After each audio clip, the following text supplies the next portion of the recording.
Alléluia. Que la paix du Seigneur soit avec nous.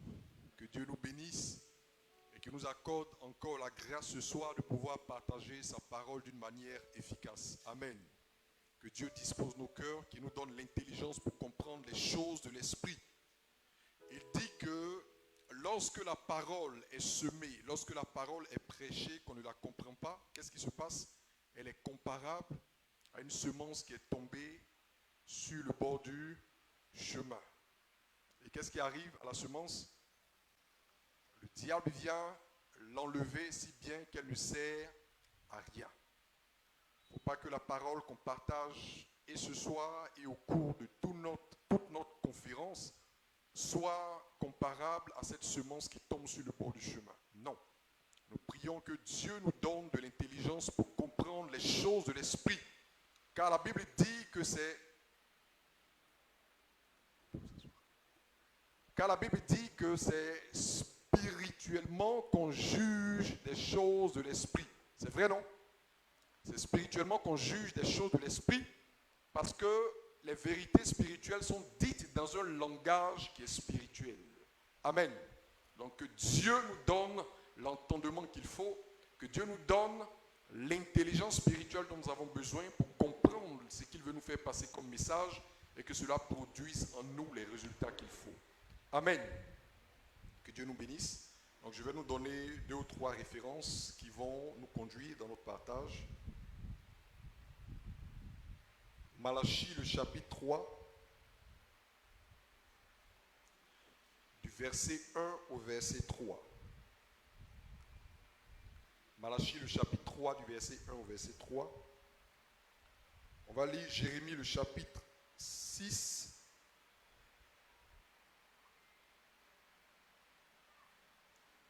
Versets 27 à 30.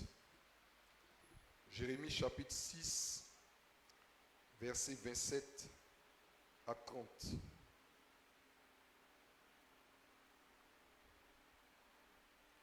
On va lire Matthieu chapitre 5, du verset 1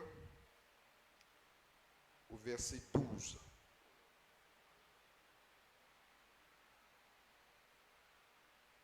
C'est bon? C'est noté? On peut... Vous voulez que je reprenne? Passons. C'est bon? Très bien. Donc, Malachie chapitre 3, verset 1 au verset 3. Jérémie chapitre 6, verset 27 au verset 30. Matthieu le chapitre 5, du verset combien? À 12. C'est bon? On peut y aller? Très bien. L'objet de notre partage ce soir, en rapport avec le véritable christianisme, c'est de comprendre que le véritable christianisme est un laboratoire de transformation.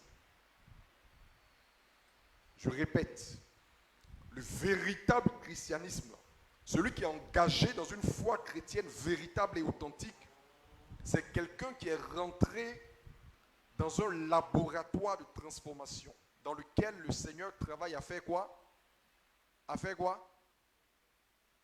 Dans un laboratoire de transformation, on fait quoi? On transforme.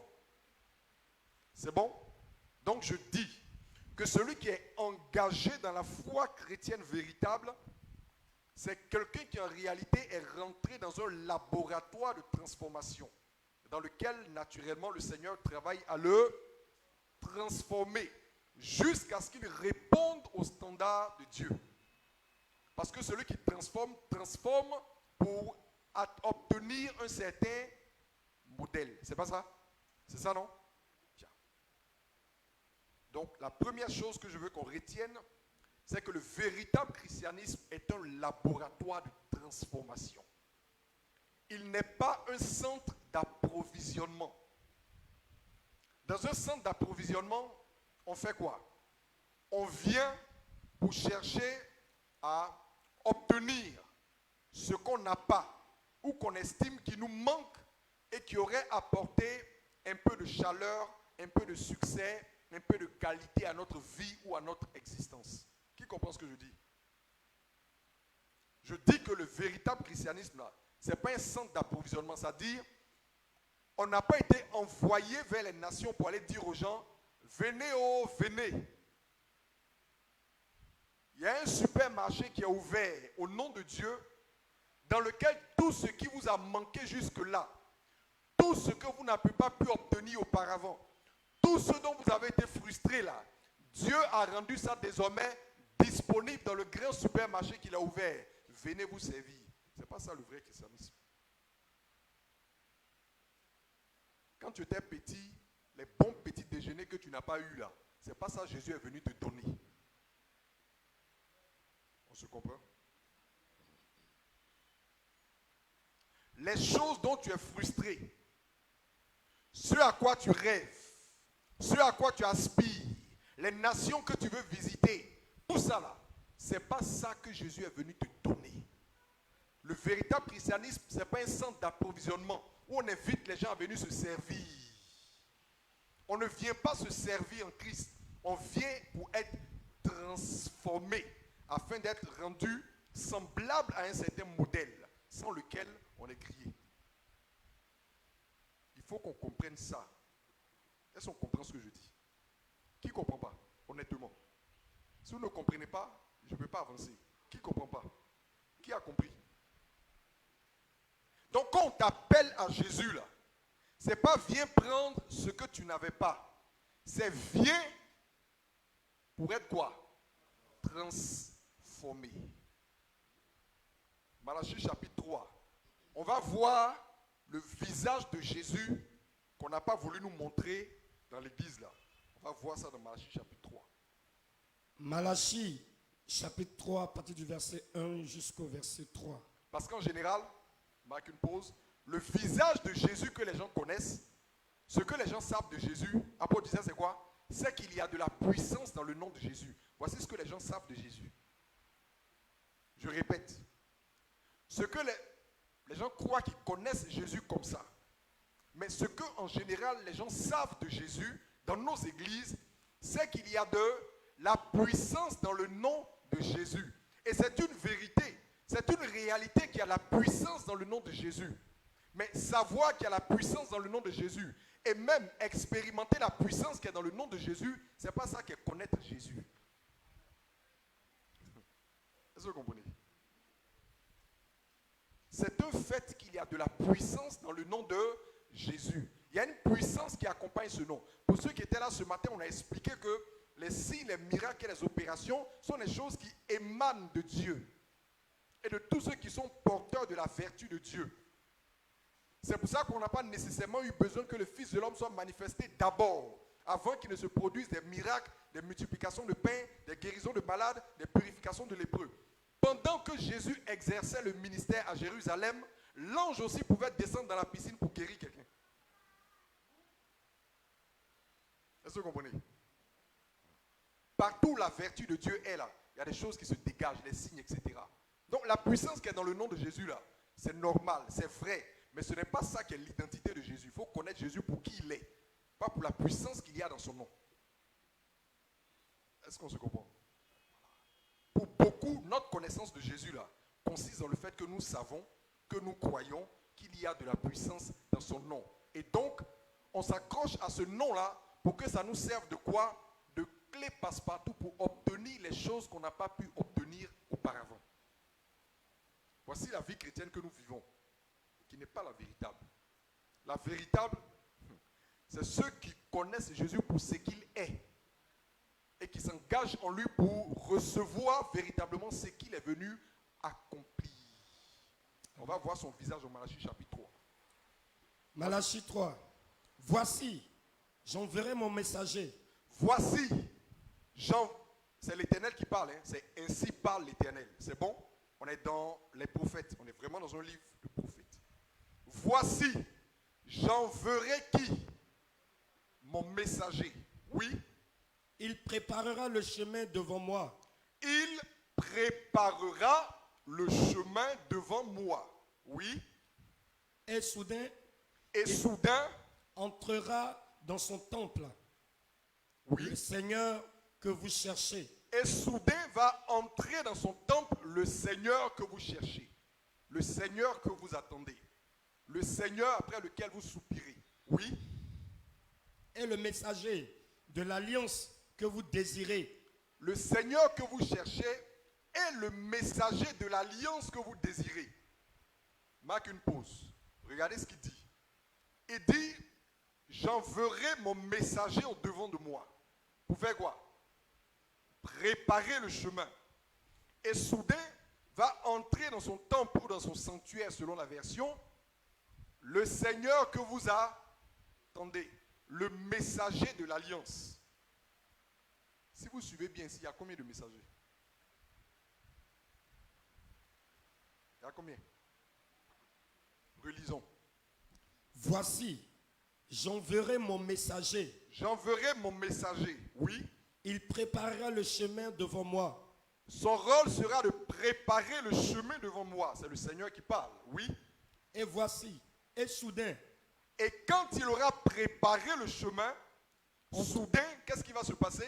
entrera dans son temple le Seigneur que vous cherchez. Le Seigneur que vous cherchez, celui que vous attendez, qui a été annoncé d'avance, après que le messager a préparé le chemin, ce Seigneur-là va faire quoi? Son entrée. On est d'accord? Oui. Et le messager de l'alliance que vous désirez. Maintenant, ce Seigneur-là, lui-même, il est un messager, mais messager d'une alliance. Est-ce que vous voyez? Donc, il y a quelqu'un qui vient avec un message pour préparer le chemin d'un autre messager. Donc, il y a combien de messagers? Il y a deux. Et ces deux-là, c'était qui et qui? Jean-Baptiste et Jésus. C'est clair, non? Poursuis. Voici, il vient, dit l'Éternel des armées. Il vient, le deuxième messager, le messager de l'alliance, le Seigneur que vous attendez, qui entrera soudain dans son temple là. Il vient, oui. Qui pourra soutenir le jour de sa venue? Qui pourra soutenir le jour de sa venue? Oui. Qui restera debout quand il paraîtra? Qui pourra rester debout lorsqu'il va paraître? Oui. Car il sera comme le feu du fondeur. Car il sera comme, sa venue sera redoutable parce qu'il sera comme quoi? Le feu du fondeur. Quand on parle de feu du fondeur, là, est-ce que vous voyez de quoi il s'agit? Vous avez déjà vu les bijoutiers, non? Ou bien, même si vous n'êtes pas allé peut-être dans une bijouterie à la télévision, vous avez peut-être vu des forgerons ou bien les gens qui allument le feu, voilà, dans les fonderies. On dit il vient comme le feu du fondeur. Pour faire quoi? Comme la potasse des foulons. Il s'assiera, fondra. Il va venir s'asseoir et il va faire quoi? Il va fondre quoi? Et purifiera l'argent. Oui. Il purifiera les fils de Lévi. Il va purifier les fils de Lévi comme on purifie l'argent. Est-ce que vous comprenez? Il vient comme le feu du fondeur. C'est ce qui le rend redoutable. Et l'œuvre qu'il va faire sera de faire quoi? De purifier les fils de Lévi comme l'orfèvre ou le forgeron, tout ce que vous voulez, purifie les métaux. Lui vient pour purifier les fils de Lévi. Oui. Et il les épuira. Il va les épurer. Comme on épure l'or et l'argent. De la même manière qu'on épure l'or et l'argent. Oui. Et ils présenteront à l'Éternel des offrandes. Et avec après justice. qu'il ait fait ce travail de purification là, ces fils de Lévi là maintenant seront capables de présenter des offrandes qui soient agréées. C'est ça qu'on dit, ils vont présenter les offrandes avec justice. Parce que si l'offrande ne répond pas à ce critère-là, elle ne peut être agréée par le juste. Est-ce que vous comprenez? Mais quand on parle de Lévi, ça vous fait penser à quoi? Ou à qui? Quand on dit Lévi, vous pensez à quoi? Oui? De façon simple, quand on dit Lévi, ça vous fait penser à quoi? Ça vous fait penser à quoi? Parlez fort, n'ayez pas peur, parlez. Bon, lui dit sacrificateur. Quelqu'un veut dire autre chose? Oui? Au fils de qui? Bon, lui dit au fils de Jacob. Oui? Elle a dit pasteur, serviteur de Dieu. En réalité, vous savez, les sacrificateurs là, dans le temple, il y avait qui et qui en service? Il y avait les sacrificateurs et puis avec qui? Et puis avec qui? Les quoi? Les Lévites. Il y avait les sacrificateurs et les Lévites. Les Lévites, on les appelait Lévites parce qu'ils étaient descendants de... Maintenant, les sacrificateurs eux-mêmes, ils étaient descendants de qui? De Lévi aussi. On est d'accord? Donc, c'est la lignée de Lévi. Sacrificateurs, Lévites et tout ce que vous voulez. Donc, quand vous voyez Lévites ici, on parle donc de qui? De ceux qui servent Dieu. On ne parle pas nécessairement de pasteurs ou de prophètes, mais de tous ceux qui servent Dieu. On est d'accord? Selon qu'il a dit qu'il fait de nous une nation de sacrificateurs, une nation de serviteurs. Peut-être que tu n'as pas un appel spécifique qui te donne d'avoir un rôle très particulier dans la vigne, avec un manteau, une onction et une certaine autorité. Mais en tant que disciple de Christ, tu es engagé à faire quoi? À le servir. Donc on parle ici de Lévi, c'est tous ceux qui véritablement sont engagés comme serviteurs de Dieu. Pas nécessairement les pasteurs ou les prophètes.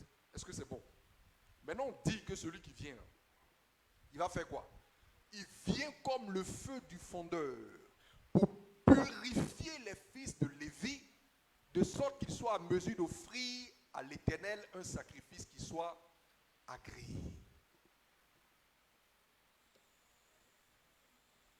Amen. On dit de la même manière qu'on purifie l'or et l'argent, c'est comme ça qu'il va travailler. Or, l'or et l'argent, on les purifie avec quoi? Avec le feu. On les purifie avec le feu. On allume un feu et pas n'importe quel feu. Vous ne pouvez pas prendre le feu d'un briquet pour purifier l'or. Vous ne pouvez pas prendre le feu d'un briquet pour purifier un métal. Non. Il faut un feu qui est élevé jusqu'à une température minimale. Un feu ardent. Un feu chaud qui va brûler et qui va faire quoi? Qui va séparer. Pourquoi on fait passer au feu? C'est pour faire fondre le métal et que ce qui est pur là se détache de tous les déchets qui se sont attachés au métal quand il était dans la terre. Voici l'objectif de la purification. Ce n'est pas parce qu'on veut faire du mal à l'argent. Ce n'est pas parce qu'on veut faire du mal à l'or. Mais on veut retirer toutes les impuretés qui sabotent sa valeur. Donc on fait quoi? On le fait passer par le feu pour son bien. Vous comprenez? Maintenant on dit, le messager de l'alliance et qui est venu nous donner la nouvelle alliance là, il n'est pas venu nous appeler à aller à une foire récréative. Il est venu s'asseoir comme un fondeur pour allumer un feu. Pour purifier des vies.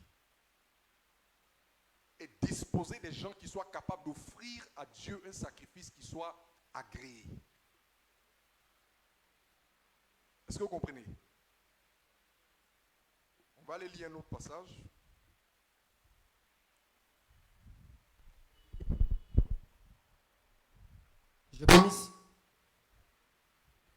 Jérémie 6, verset 27 au verset 30. Suivez maintenant très bien. Hein.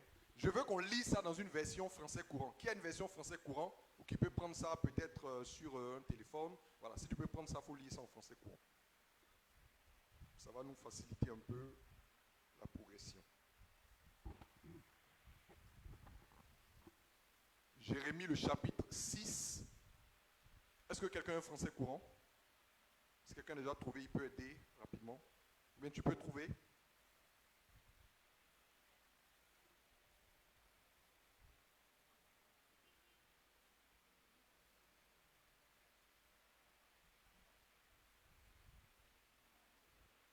Oui. Non, tu lui apportes ça, il va lire.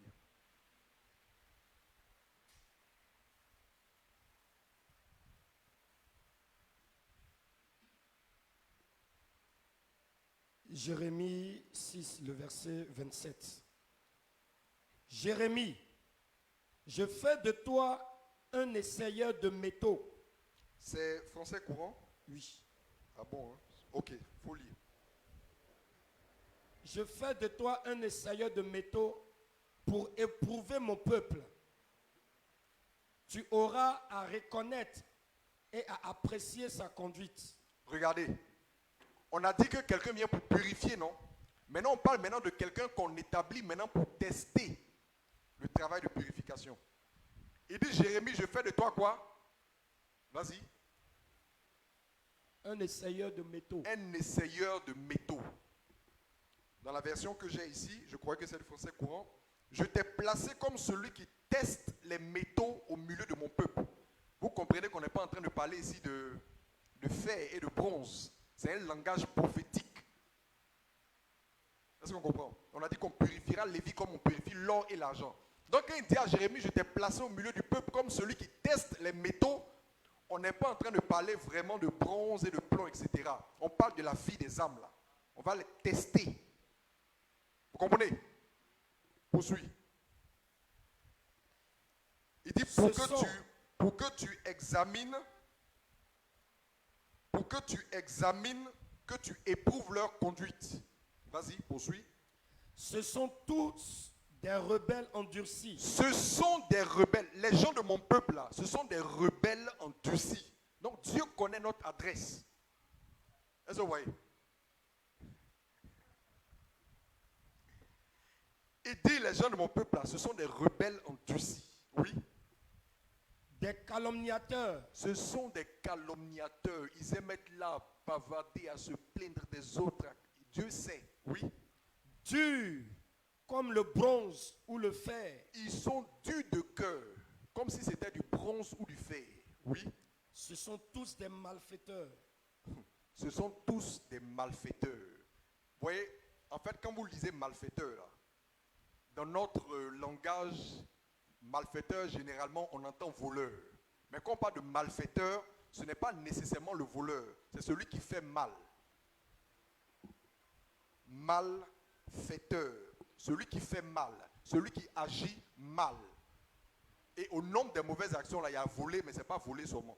Donc quand vous lisez malfaiteur, là, ne pensez pas automatiquement à un braqueur. On parle de tous ceux qui agissent mal. Et les calomnies que Dieu a citées, là, ça fait partie. Ce sont des rebelles, des hommes au cœur endurci. Leur cœur est dur comme du bronze et du fer. C'est des gens qu'on encadre difficilement. C'est des gens qu'on recadre difficilement. C'est des gens qu'on mène à paître difficilement. Ils sont rebelles, ils sont endurcis. Ce sont des malfaiteurs. Vas-y. Verset 29. Verset 29. Le soufflet de forge s'essouffle. Le soufflet de forge s'essouffle. Le soufflet de forge, c'est quoi? Aujourd'hui, on est dans les prophètes. Hein. Les prophètes, là, ce n'est pas mystérieux. On est en train de comprendre que ce n'est pas mystérieux, non? Il dit le soufflet de forge s'essouffle. Le soufflet de forge, c'est quoi? Je ne parle même pas bibliquement. Quand vous regardez un peu les forgerons qui font là, mais si l'apôtre même, lui-même a été soufflé en même temps. Vous voyez qu'ils ont quelque chose qui est un peu comme un accordéon. Ils appuient pour produire du vent. Parce que c'est le vent qui alimente le feu. C'est pas ça? Donc on produit le vent, ça alimente le feu et le feu fait le travail de raffinage. On est d'accord? Donc Dieu dit, ceux-là, on pompe le vent. C'est-à-dire qu'on fait le vent là pour que ça fait le feu. Car la main même est fatiguée. Souffler là même, il est épuisé. Feu là purifie pas. Je parle comme un Ivoirien pour qu'on se comprenne. Le soufflet de forge s'essouffle. Oui, ensuite. Sous l'effet du feu. Oui. Le plomb devrait disparaître. En temps normal, sous l'effet du feu qui est produit là, les matières indésirables là devaient disparaître. Vas-y. Mais c'est pour rien qu'on s'acharne à purifier l'argent. Mais c'est pour rien qu'on fait ce travail-là. Les impuretés ne se détachent pas. Les impuretés là ne se détachent pas de leur vie. Verset 30. Maintenant écoutez, écoutez. On dit messager vient purifier. Ensuite on envoie un testeur de métaux. La finalité de tout ça c'est quoi? Écoutez maintenant. Un argent sans valeur. Comme depuis on fait un travail de purification et que les impuretés, les scories et les déchets, on n'arrive pas à les détacher, on qualifie donc ce métal-là d'argent sans valeur. Parce que pour que la valeur de l'argent soit, il aurait fallu qu'on en retire les impuretés. Mais comme cet argent particulier, on n'arrive pas à défaire les impuretés, finalement il est considéré comme un argent sans valeur. Oui, C'est ce qu'on dit de ces gens. vous voyez bien qu'on parle des hommes, non? Un argent sans valeur, c'est comme ça qu'il convient de qualifier ces gens-là. On travaille pour enlever les choses, pour que ce soit purifié, pour que ça ait de la valeur. Mais le souffler, c'est souffle. Forgeron même est fatigué, les lacets, rien. Donc ceux-là, c'est un argent sans valeur. C'est comme ça qu'il convient de les qualifier. Ensuite, ce n'est pas ça qui est grave. Le plus grave arrive. Le Seigneur n'en veut pas. Qui a compris? La conclusion du film. Il dit, tout ce que le messager de l'Alliance n'aura pas réussi à épurer avec le feu de fondeur avec lequel est venu s'asseoir là, on va signer sur leur dossier que c'est un agent sans valeur. Et le Père, lui, il a déjà dit d'avance que ça, là, lui, n'en veut pas. Donc, quelle sera le fin?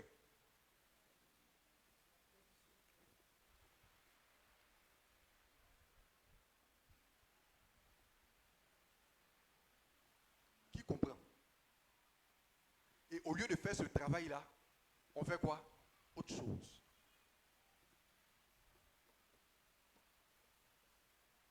On fait autre chose.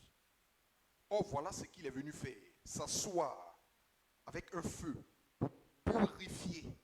Parce que tant que le travail de purification n'est pas fait, dans ta version où tu es là, quoi que tu aies cru que Jésus est le Seigneur, tu ne peux aller nulle part et Dieu ne peut pas agréer que toi tu sois transporté dans sa présence pour le servir. Pas possible. Il est trop saint. Donc il faut nécessairement que ce travail-là soit un succès dans la vie de chacun de nous. Et c'est ça qui doit être l'objectif qui nous fait courir dans cette affaire de foi chrétienne. Véritable christianisme, là, quand on dit c'est un laboratoire de transformation, là, voici ça. À la finalité, il faut que tu sois déclaré un argent de valeur, un or de valeur, un métal précieux pour Dieu qui va recueillir auprès de lui. Mais qu'au final, tu ne sois pas qualifié de argent qu'on ne peut purifier, or qu'on ne peut purifier parce que quelle que soit l'intensité du feu qu'on a fait passer, les impuretés ne sont pas détachées. Donc, on ne peut rien faire de ça. Dieu lui a déjà dit d'avance, ça là, je n'en veux pas. Est-ce que vous voyez? Donc, ce qui doit te faire courir, ce n'est pas comment je vais obtenir ça, ça, ça. C'est comment l'œuvre de Christ sera véritablement accomplie en faisant quoi? En t'épurant pour que tu deviennes un lévite qui soit agréé de l'Éternel. Est-ce que vous comprenez? Maintenant, quand on veut briser quelque chose, quand vous avez un objet que vous voulez briser, qu'est-ce que vous faites? Vous frappez un coup, non? Donc vous envoyez une force contraire.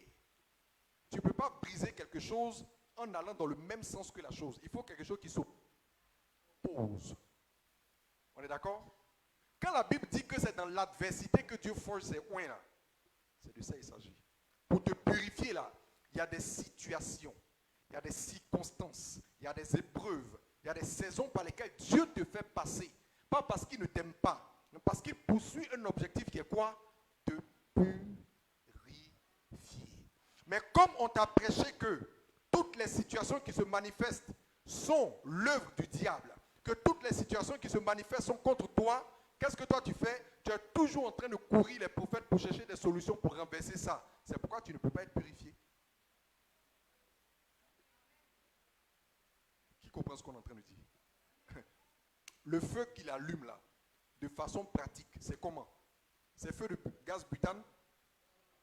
Bon, dans le feu là, comment il allume? Il faut bien qu'on sache comment il allume le feu. C'est les situations. Ça dit,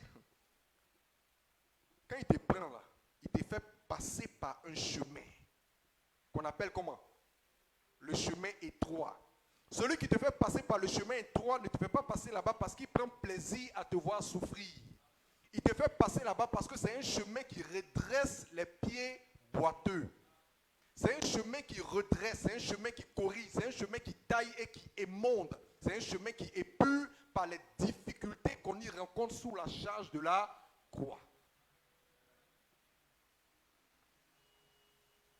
Est-ce que vous comprenez? Donc, l'appel à se tourner vers le Seigneur Jésus et à le suivre là, ce n'est pas une invitation à la foire. c'est l'entrée dans un laboratoire de transformation. Et si on n'a pas dit ces choses-là aux gens, ils n'accepteront jamais de passer par le feu. Parce que pour eux, ils sont justement venus à Jésus pour qu'il n'y ait plus de feu qui s'allume dans leur vie. Or, on dit, lui là même, là, c'est le prince du feu même qui est là.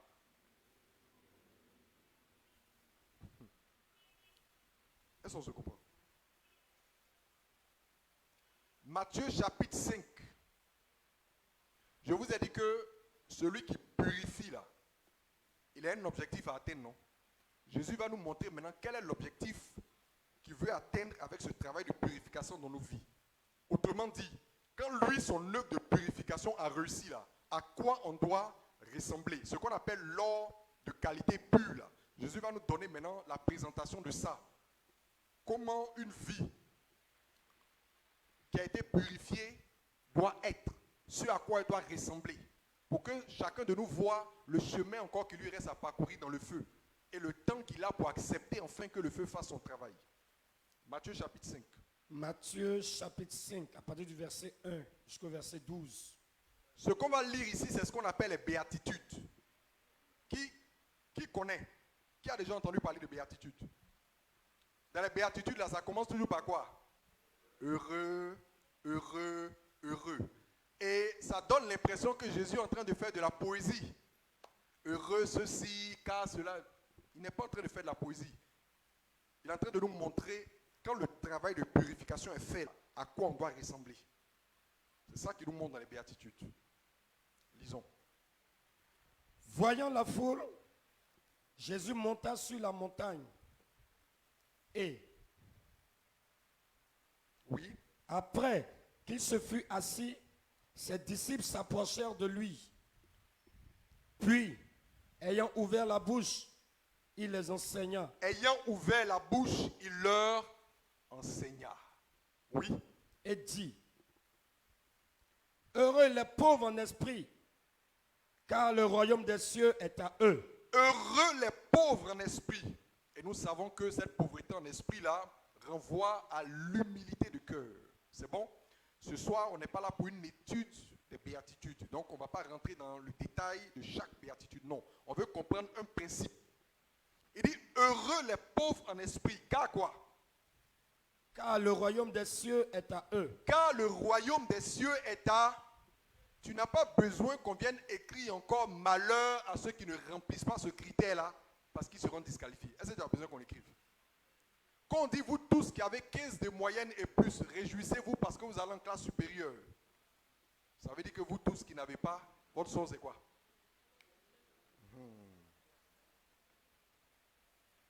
Ou bien, c'est pas ça? Heureux les pauvres en esprit, car le royaume des cieux est à eux. Ça fait un. Deuxième. Heureux les affligés. Heureux les affligés. Ceux qui étaient là ce matin, ça vous dit quelque chose, non? Heureux les affligés. Oui. Car ils seront consolés. Car ils seront consolés. Mais cette consolation-là, c'est laquelle? Quand vous lisez Apocalypse, on nous dit qu'au jour de la nouvelle Jérusalem, il n'y aura plus ni cri, ni douleur, ni pleurs, ni souffrance. Pourquoi? Parce que ces choses-là seront passées et que Dieu aura fait toutes choses nouvelles. Donc la consolation dont il parle ici, là, c'est celle qui sera manifestée au jour de la nouvelle Jérusalem. Donc est-ce que vous comprenez que ça aussi c'est une promesse qui se rattache au royaume? Est-ce que vous comprenez ça? Ensuite, verset 5. Heureux les débonnaires. Heureux les débonnaires. Les débonnaires, c'est qui? Entre parenthèses. C'est qui les débonnaires? La débonnaireté, c'est quoi? C'est la douceur. C'est bon? Ceux qui sont doux de cœur. Oui, car quoi? Car ils hériteront la terre. Car ils hériteront la terre. On parle de quelle terre? On parle de quelle terre? La nouvelle terre que nous attendons et dont l'apôtre Pierre parle. On n'a pas dit que si tu es débonnaire, tu vas aller prendre Koumassi ou bien Popoué. Ce n'est pas de ça qu'on parle. On parle de la nouvelle terre qui arrive. Ce sera l'héritage de ceux qui auraient été quoi? Débonnaires. Pauvres en esprit, affligés, débonnaires, et ainsi de suite. Vous voyez que ces choses-là renvoient à des dispositions position de vie. Est-ce que vous voyez? Il n'y a pas heureux les riches ici. Hein? Il n'y a pas heureux les stars. Vous voyez, ceux-là, il n'y a pas d'héritage pour eux dans le schéma de Dieu. Je n'ai pas dit que les riches vont périr, ce n'est pas ce que je dis. Mais ce que je dis, c'est qu'il est en train de nous montrer, en fait, qui sont ceux qui seront jugés dignes de saisir l'héritage qui a été annoncé. Donc, c'est leurs caractéristiques, les citent comme ça, un à un. Est-ce que vous comprenez? Au suivant, heureux qui encore? Heureux ceux qui ont faim et soif de la justice. Heureux ceux qui ont faim et soif de la justice. Oui. Car ils seront rassasiés. Car ils seront rassasiés. Écoutez bien. Je vais vous expliquer ça de façon simple. Quand on dit ceux qui ont faim et soif de la justice, c'est qui? En réalité, quand tu as faim et soif d'une chose là, qu'est-ce que tu fais vis-à-vis de la chose? Tu la poursuis, tu la cherches. C'est pas ça? S'il est midi que tu as faim, comme tu as faim de nourriture, qu'est-ce qui s'est passé? Tu te mets en activité pour chercher de la nourriture, là, parce que tu dois manger. Donc on parle de ceux qui ont faim et soif de la justice, c'est pas que dans leur ventre, c'est pas que leur ventre gargouille, mais on parle de ceux qui poursuivent la justice. Vous vous souvenez qu'il a dit rechercher le royaume de Dieu et quoi? Et sa justice. Recherchez-la, poursuivez-la, désirez-la. Maintenant il dit heureux ceux qui poursuivent la justice là. Car quoi? Car ils seront rassasiés. Car ils seront rassasiés. Ils seront rassasiés où et quand? Quand le règne de la justice sera établi et qu'il n'y aura plus d'iniquité.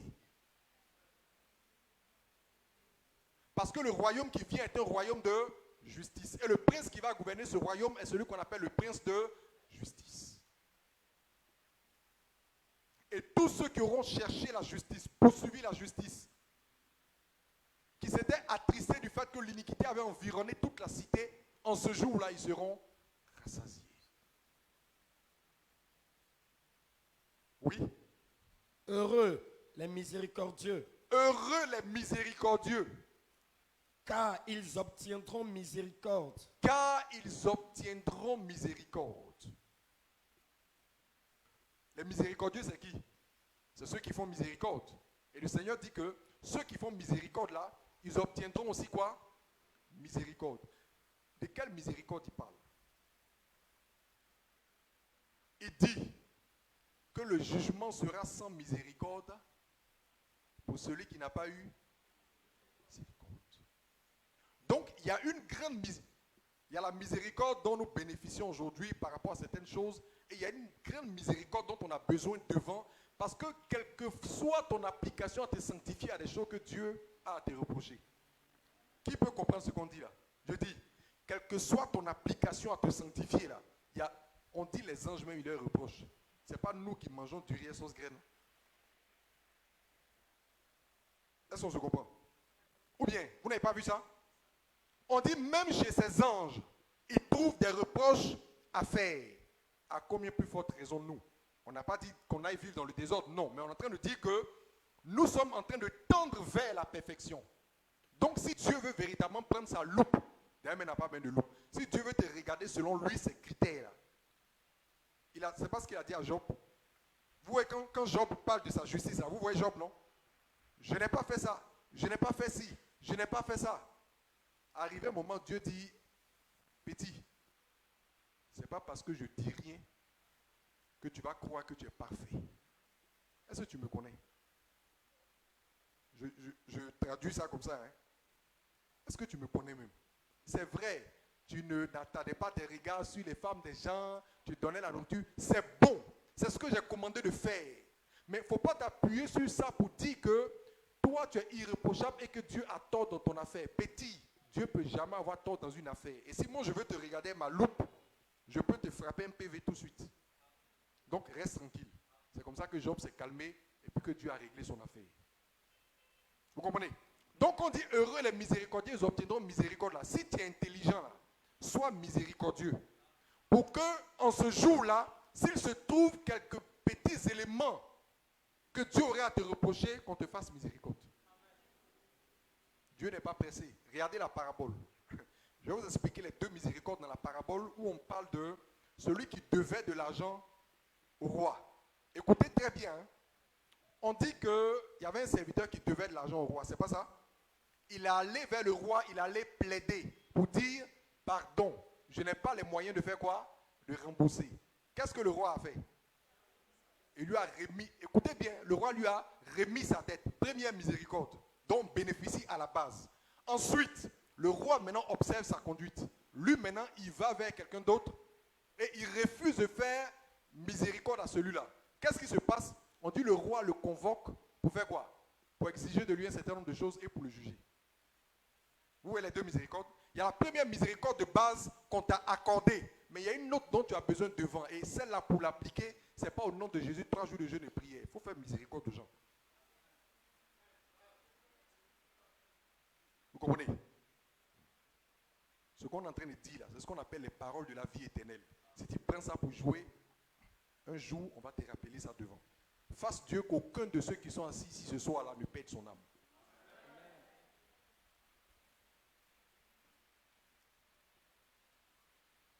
L'apôtre Paul priait, je ne sais plus s'il parlait d'Onésiphore ou de l'un de ses filleuls.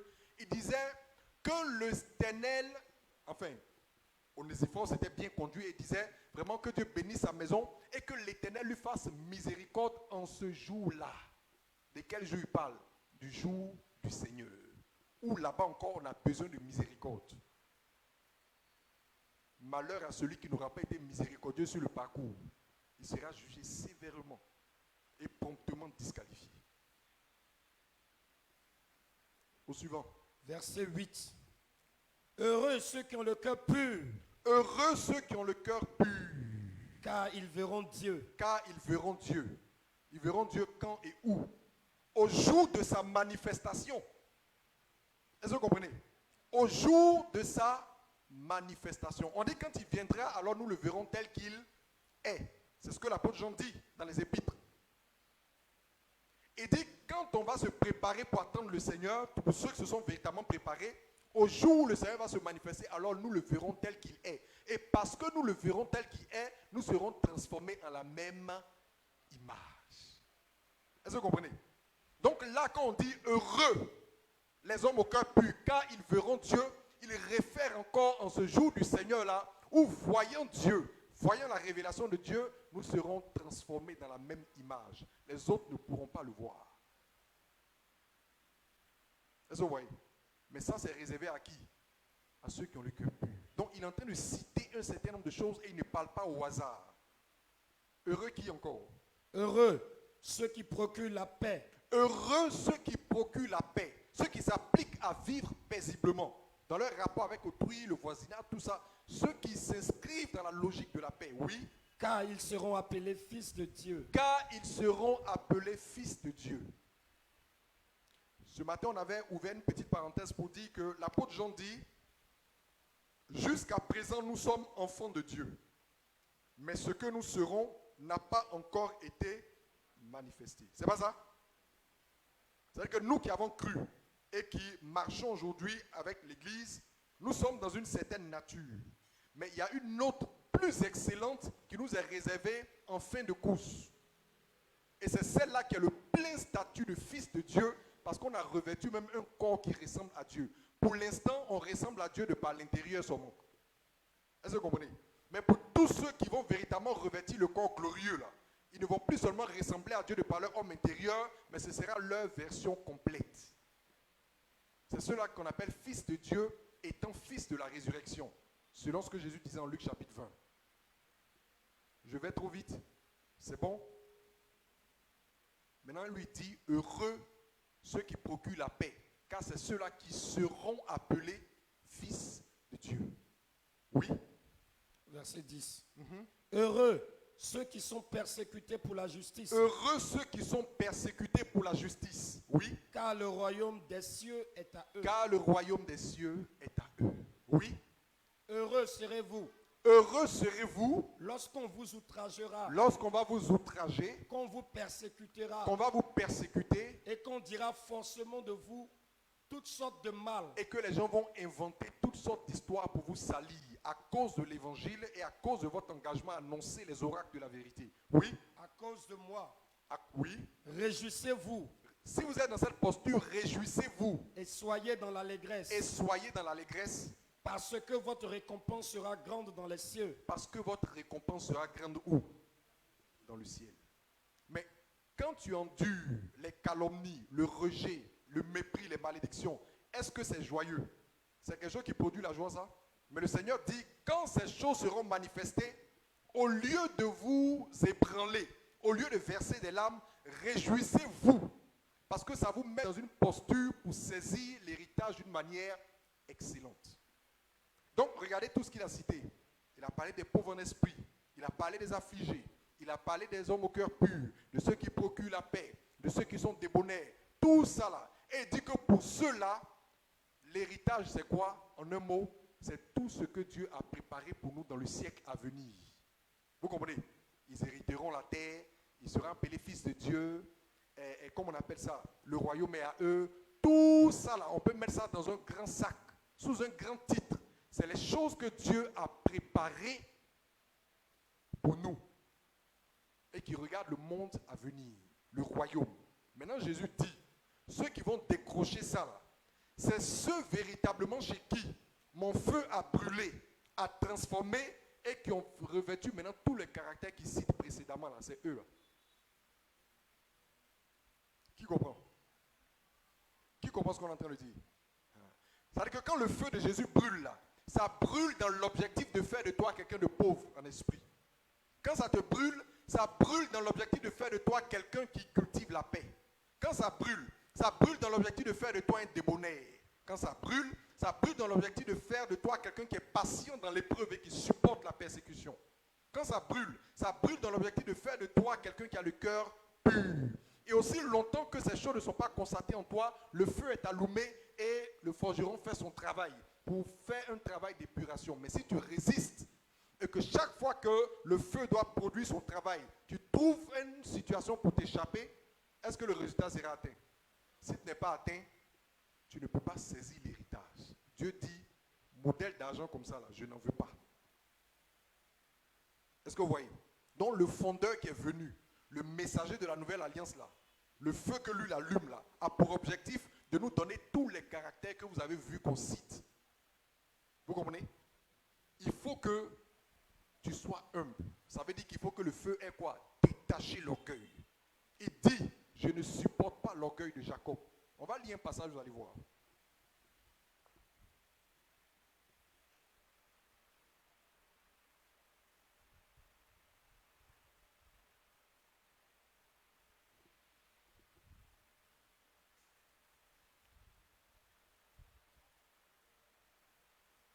Allons lire Sophonie, le chapitre 3, du verset 11 au verset 13. Si tu as ça dans français courant ou bien la nouvelle Bible seconde, c'est bon.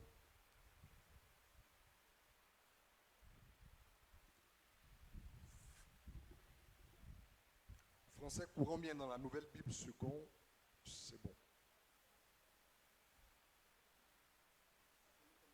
Sophonie chapitre 3, verset 11 à 13. Sophonie 3, verset 11. Vas-y. Ce jour-là, Oui. mon peuple, tu n'auras plus à rougir de toutes tes mauvaises actions, des péchés commis contre moi, car j'enlèverai du milieu de toi tous ceux qui débordent d'orgueil. Car j'enlèverai du milieu de toi qui? Tous ceux qui débordent d'orgueil. Oui. Et tu cesseras de faire le fier sur la montagne qui m'appartient. Alors tu cesseras de faire le fier sur la montagne qui m'appartient. Je veux qu'on voit combien de fois Dieu déteste l'orgueil. Oui. Au milieu de toi, je regarderai les personnes humbles et pauvres qui me demanderont de les protéger. Au milieu de toi, mes regards seront portés sur les personnes humbles et pauvres. Ici, c'est marqué, je laisserai dans ton sein un peuple pauvre et faible. Là-bas, ça dit humble et pauvre, qui trouvera un abri dans le nom du Seigneur. Donc, qui demandera au Seigneur de les protéger. Parce qu'ils sont conscients de leur faiblesse et qui ne s'appuient pas sur eux-mêmes. Vas-y, poursuis.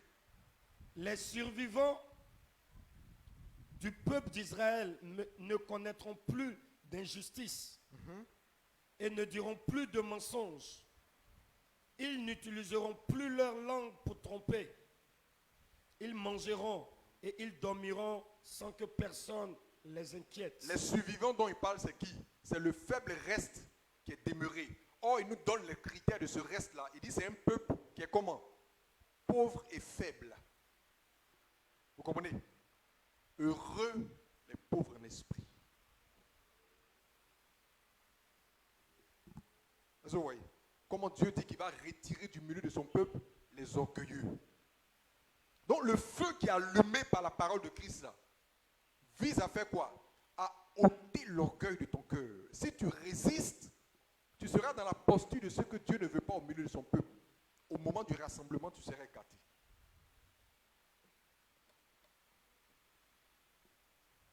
Lis rapidement.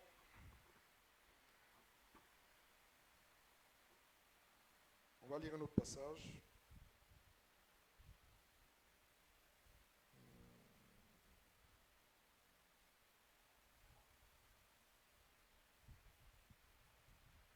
Amos 6, verset 8.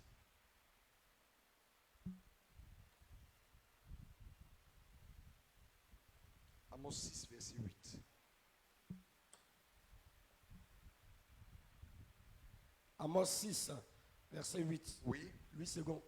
Oui, pas de problème.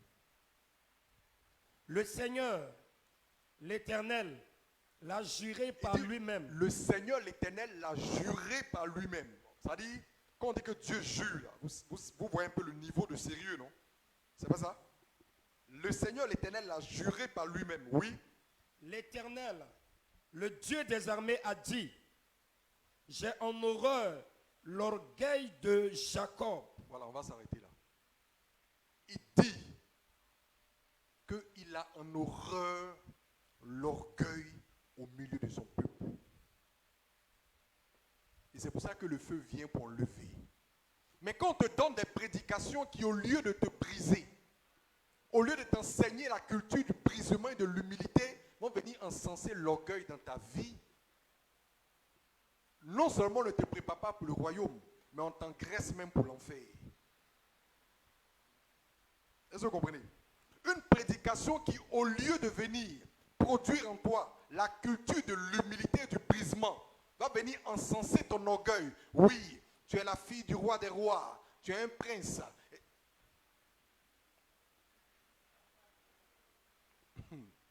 Ça, ce n'est pas le feu qui enlève l'orgueil là. Ça, c'est la nourriture qu'on prend pour engraisser ceux qui vont descendre dans les tourments. Est-ce que quelqu'un comprend ce qu'il dit? Non, tu es un enfant de Dieu. Quelqu'un ne doit pas te parler mal. Tu ne peux pas être dans une société et puis ne pas être le directeur parce que tu dois être toujours devant. Ah bon? Tu n'as pas les qualifications et tu veux diriger. Vous pensez que Dieu prend les gens comme ça n'importe comment pour les mettre n'importe où pour provoquer le chaos sur la terre? Non, Dieu est intelligent. Quand Dieu savait qu'il allait élever Joseph pour être premier ministre en Égypte, vous savez ce qu'il s'est appliqué à faire? À donner un esprit intelligent et excellent à Joseph d'abord. Pour ne pas prendre un vaurien, pour aller le mettre à la tête de l'Égypte et puis créer le chaos sur la terre. Dieu est soucieux de sa création.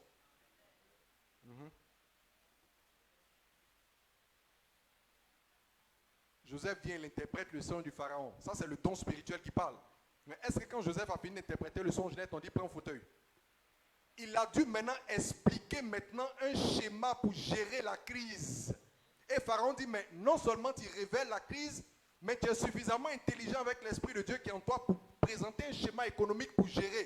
Petit, il faut t'asseoir. Toi, tu n'as aucune qualification. Tu dis Joseph, Joseph, Joseph. Tu as quel problème? Et maintenant, on va venir te prêcher. Il faut nécessairement que ce soit toi le premier ministre. Il faut nécessairement que ce soit toi le chef. Tu ne peux pas être un employé quelconque. Il faut que tu sois le DG. L'objectif de Jésus n'est pas de faire de toi le DG. Lui, il est venu à son feu pour te purifier.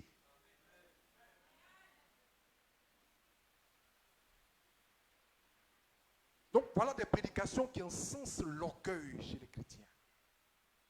Ça nous gonfle. Attendez, des gens sont devenus 2 fois plus orgueilleux qu'ils ne l'étaient dans le monde. C'est parce que vous ne constatez pas ce qui s'est fait dans l'église. Les gens, quand ils ne connaissaient pas Dieu, là, ils étaient plus humbles que maintenant qu'on dit qu'ils connaissent Dieu. Oh, le gars dit, je jure qu'aucun orgueilleux n'a de place auprès de moi. Maintenant, nous, on prêche une prédication qui rend les gens orgueilleux et on dit qu'on ne prépare les gens par le ciel. Voyez vous-même ce qu'on est en train de faire? Béatitude numéro 1, tous les orgueilleux ne viennent pas chez moi. C'est clair.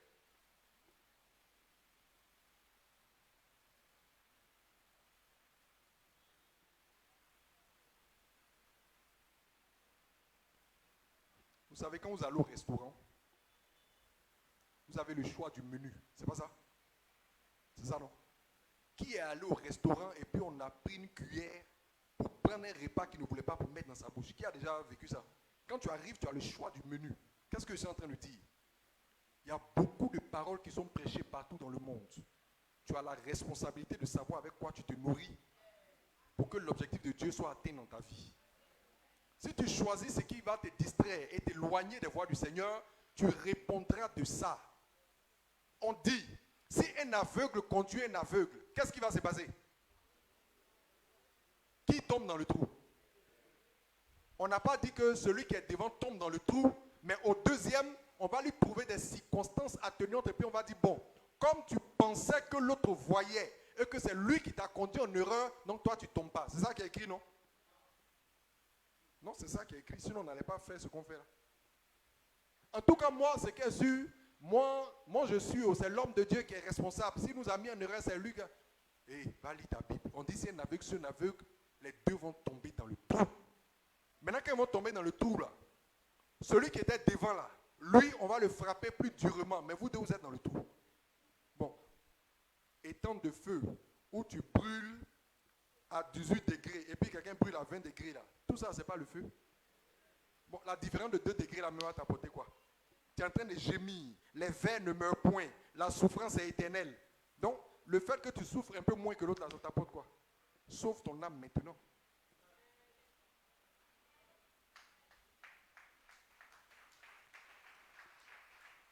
Vrai christianisme, voilà ça. Voilà son but. Voilà ce que Jésus est venu faire. Si 2 aveugles, un aveugle conduit un aveugle, les 2 vont tomber dans le trou. Donc, tu es responsable de la nourriture que tu choisis de manger. Si tu veux des discours qui sont plaisants à tes oreilles, si tu veux des choses qui sont agréables à ton âme, si tu veux des choses qui vont dans le sens de tes aspirations charnelles, dans cette génération, de toute façon, même depuis le début, il y a toujours eu toutes sortes de prédicateurs. Quand on lit rigoureusement les épîtres, on se rend compte que beaucoup même des fausses doctrines qui nous scandalisent aujourd'hui, là, c'était déjà manifesté du temps des apôtres. Vous pensez que l'évangile de prospérité, là, vous pensez que c'est maintenant c'est venu? Non. L'apôtre Paul parle de ça dans sa lettre aux Corinthiens. Évangile de quand tu as été gracié, tu peux vivre n'importe comment parce que la grâce, c'est de ça on parle, qu'on dit renverse la grâce. Tout ça, c'est pas aujourd'hui, c'est quitté. Donc, dans toute l'histoire de l'Église, les gens ont toujours eu la responsabilité de choisir quelle nourriture ils voulaient manger. Parce que c'est ce que tu manges qui va te faire. Est-ce que vous comprenez? C'est ce que tu manges qui va te bâtir. Et si tu manges une nourriture qui n'est pas le feu qui est pur, là, mais qui est quelque chose au contraire qui vient amplifier tes vices, tu te seras suicidé.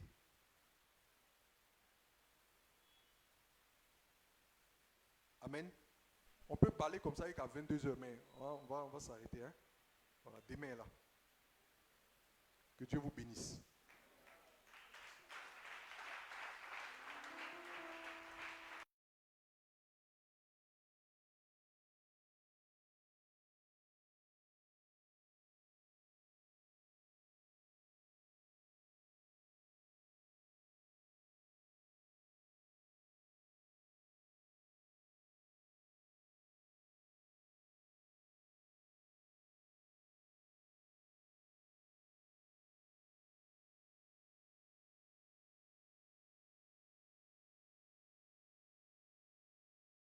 Thank you.